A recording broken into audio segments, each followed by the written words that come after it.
Hello, नमस्कार, आदाब, सत श्री अकाल और अस्सलाम वालेकुम। मैं मोहम्मद अहमद काज़मी लेकर आया हूँ आपका पसंदीदा कार्यक्रम ग्लोबल न्यूज़। अमेरिका के ज़रिए इराक़ सीरिया बॉर्डर के नज़दीक कताइब हिज़्बुल्लाह और कताइब सैयदुश-शुहदा के ख़िलाफ़ हमलों के एक दिन बाद इराक़ी मिलिशिया ग्रुप्स की तरफ से अमेरिका के ख़िलाफ़ जवाबी कार्रवाई की खबर है। इस खबर को रॉयटर्स न्यूज़ एजेंसी, सीरिया की सरकारी न्यूज़ एजेंसी साना और ईरान के प्रेस टीवी सभी ने कन्फर्म किया है। ये हमले सीरिया के देर ज़ोर इलाके में अमरीकी फ़ौजी छावने पर हुए हैं। इसके अलावा अमेरिका के नज़दीक समझे जाने वाले इराक़ के प्राइम मिनिस्टर मुस्तफ़ा अल काज़िमी और इराक़ी पार्लियामेंट ने भी अमेरिका के ख़िलाफ़ सख्त रुख अपनाया है। रॉयटर्स के मुताबिक पूर्वी सीरिया में अमरीकी फ़ौज पर मंडे को रॉकेट से हमले किए गए, जिसमें किसी के मरने की खबर नहीं है। सीरिया की न्यूज़ एजेंसी साना ने खबर दी है कि पूर्वी सीरिया के देर ज़ोर में अल उमर तेल इलाके में अमरीकी फ़ौजी अड्डे को रॉकेट के गोले से निशाना बनाया गया है। लोकल सोर्सेज ने सना को इस हमले के बारे में कंफर्म किया है। उधर इराक़ी सरकार ने इराक़ सीरिया बॉर्डर पर हश्द-अल शाबी मिलिशिया पर अमरीकी हवाई हमलों के ख़िलाफ़ बयान जारी करते हुए कहा है कि हमलों ने इराक़ की संप्रभुता यानी सॉवरेंटी की खिलाफ वर्जी की है। इराक़ के प्राइम मिनिस्टर मुस्तफ़ा अल काज़िमी के फ़ौजी स्पोक्सपर्सन याहिया रसूल ने बयान जारी करके कहा है कि हम कल रात इराक़ सीरिया बॉर्डर पर अमरीकी हमलों की मजम्मत करते हैं और इसे खारिज करते हैं। ये सभी इंटरनेशनल समझौतों के तहत इराक़ की सॉवरेंटी और नेशनल सिक्योरिटी की खुली नाकाबिल कबूल खिलाफ वर्जी है। इसी बीच खबर है कि इराक़ी पार्लियामेंट ने अमरीकी फ़ौजियों को मुल्क से निकालने की धमकी देते हुए कहा है कि हश्द-उश-शाबी पर हमला इराक़ की फ़ौज पर हमला है। इराक़ की पार्लियामेंट में नेशनल सिक्योरिटी और डिफेंस कमीशन ने एक बयान जारी करके कहा है कि अगर अमरीकियों ने दोबारा दुश्मनी भरा कदम उठाया तो इराक़ की सरकार को सभी गैर मुल्की फ़ौजों को मुल्क से बाहर निकालने के पार्लियामेंट के बिल को फ़ौरन लागू करना होगा।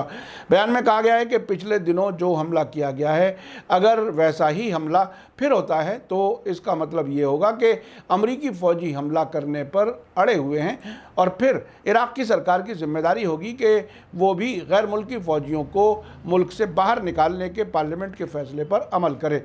बयान में कहा गया है कि हश्द-उश-शाबी एक नेशनल फोर्स है और कानून के मुताबिक ये फ़ौज के जनरल कमांडर की कमान में काम करता है, इसलिए उस पर हमला इराक़ की फ़ौज पर हमले के बराबर है। सीरिया और इराक़ में अमरीकी हमलों के बारे में बताया गया है कि ये हमले अमरीकी प्रेसिडेंट जो बाइडन के हुक्म पर किए गए हैं। ये दूसरी बार है जब उन्होंने जनवरी में ओहदा संभालने के बाद ईरान सपोर्ट वाले मिलिशिया ग्रुप्स के ख़िलाफ़ जवाबी हमले का हुक्म दिया है। अब से पहले बाइडन ने फरवरी में सीरिया में एक ठिकाने के ख़िलाफ़ लिमिटेड बमबारी का हुक्म दिया था। उस वक्त कहा गया था कि कार्रवाई इराक़ में अमरीकी फ़ौजों के ख़िलाफ़ होने वाले रॉकेट हमलों के जवाब में की गई है। आपको बता दूं कि एक दिन पहले ही मंडे को अमेरिका ने इराक़ और सीरिया में ईरान की सपोर्ट वाले ग्रुप्स के ख़िलाफ़ हवाई हमले किए थे। अमेरिका का कहना है कि उसने इराक़ में अपने फ़ौजियों के ख़िलाफ़ होने वाले हमलों के जवाब में ये कार्रवाई की है। ये हमले इराक़ बॉर्डर के नज़दीक, सीरिया में अल-बुकमाल शहर के नज़दीक और इराक़ में अल-क़ायम शहर के नज़दीक कताइब हिज़्बुल्लाह और कताइब सैयदुश-शुहदा के ठिकानों पर किए गए थे। अमरीकी फ़ौज ने अपने बयान में कहा था कि उसने सीरिया में 2 जगहों पर और इराक़ में 1 जगह पर इन ग्रुप्स के हथियारों के गोदामों पर हमले किए हैं। इस हमले में 4 इराक़ी सिक्योरिटी फोर्सेस के जवानों के मारे जाने की खबर है।